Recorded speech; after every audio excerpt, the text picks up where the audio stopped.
Ayun mga kapatang, ako sinipag ngayon dahil off ko. Ay nako, ilang buwan na sigurong hindi naliligo itong aking si Red Mamba, kaya papaliguan muna natin. Ayan na nga. So ang ating pagpapaligo ay ligong uwak lang, ika nga sa Batangas. Hindi natin babasahin lahat dahil wala tayong complete tools at wala tayong mga gamit para doon sa panglinis talaga, tulad ng mga kadena, ganon, sprocket, cassette. So ang gagawin lang natin is ugasan lang natin yung gulong, pupunasan natin yung mga part na importante dahil medyo nagtataib-taib na yung mga dumi doon sa part ng cassette at ng ating group set. So tatanggalan lang natin mga kabarang ng konti. Yan, kita nyo naman, oh. Ni-scrub ko maigi yung aking gulong dahil napalaban yan last week. Pambihira. Kami ay nagpunta ng Dubai Canal, ang dinaanan namin ay puro rough road para tuloy kami nagtitrail. Yan, ganyan lang. Ang gamit ko nga palang pang-ugas ay hindi ako gumamit ng sabon. So ang ginamit ko ay shampoo. Tapos gumamit ako ng pang-scrub na tela para nang sa ganoon mas mabilis matanggal yung mga dumi. Ang binasa ko lang dyan ay yung mga gulong ko dahil yun ang sobrang dumi. Actually kakapalit lang yan last week, ay talagang kitang-kita ko taib-taib na, ika nga. Ano, talagang kinukuskus ko maigi. Pero yung mga group set ko yan, nililinis ko din yan. Tapos mamaya lalagyan ko na lang yan ng W4D. So papatuyuin ko muna sa ako siya pupunasan nun, para at least kahit pa paano yung mga mancha-mancha sa gilid-gilid at saka doon sa cassette at saka sa group set matanggal. So pang umpisa pa lang yan. Yeah, kitang-kita nyo naman, oh.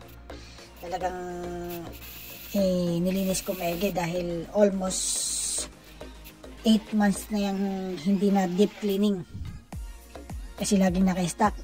Ngayon napapalimit na yung ating ride, kaya kailangan i-maintain na natin yung kaayusan ng ating bike dahil mamaya ako ay magra-ride. So at least kahit pa paano. Tapos chinek na natin din yung mga part, kung may mga umuuga, kung may mga loose na bearing ba or loose thread na chinek na natin para nang sa ganon pag tayo ay nag-ride ulit ay tayo ay safe na safe. Ayan, kita nyo naman, oh. Almost 30 minutes ko yung nilinis. Kumaga linis, ika nga ligong uwak, o diba? Ayan, oh, kinakabit ko na dahil tapos na po ang inyong papabatang maglinis. Ayan.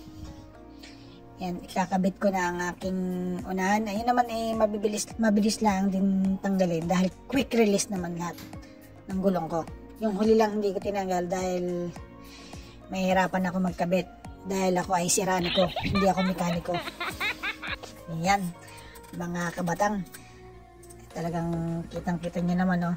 Tinahandaan ko pa yan, talagang ina-align ko. Dahil last time na nagpagawa ko, hindi nila inayos yung kabit. Kaya yung brake pad niya kumakapit doon sa rotor ko. Kaya kailangan talagang naka-align siya. Kasi mabilis matatangos yung brake pad niya at saka yung rotor. Kitang-kita niya yung damage.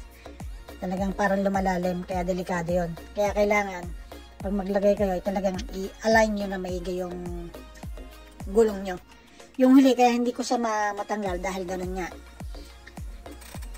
Sensitive yung brake pad ko kaya hindi ko siya matanggal. Baka hindi ko siya may alan ay kundi dalhin sa pagawaan ay pambihira. Yan, oh. Wala nang sumasabit, smooth na. Tapos yung huli, smooth na rin. Oh my god, press na yung aking Red Mamba. Oh, ito na yung resulta ng aking paglilinis. Kita nyo naman, talagang mukhang bago pa rin. 3 taong gulang pero bagong-bago at press na press pa rin. Manang-mana sa may-ari. Thank you so much sa panonood. Goodbye!